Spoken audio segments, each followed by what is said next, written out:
నేను అందుకే నిన్న కూడా చెప్పాను, Hindu, Muslim, Christian, Buddhist, Jain, సిక్కిస్ట్ ఎవరైనా సరే we are all Indians, we are all భాయ్ భాయ్. నేను క్రైస్తవుణ్ణి, నా సంఘంలో క్రైస్తవుణ్ణి, బయట కూడా నేను క్రైస్తవునే కానీ బయట నేను భారతీయుడు. అలాగే ఒక హిందూ దేవాలయంలో హిందువు, బయటకు వచ్చిన తర్వాత భారతీయుడు. ఒక ముస్లిం మసీదులో ఉన్నప్పుడు ముస్లిం, బయటకు వచ్చిన తర్వాత భారతీయుడు.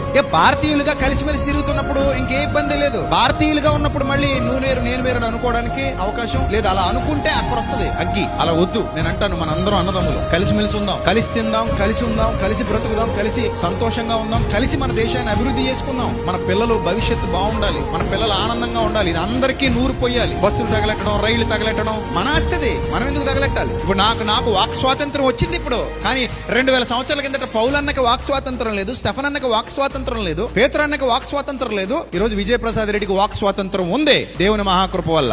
అలాంటి గొప్పదైన ప్రజాస్వామ్య ప్రభుత్వంలో ఉన్నాం మనం. సో కాబట్టి ప్రస్తుతానికి మనకు అవకాశం ఉంది. అంత అవకాశం లేని స్థితిలో మనం లేము.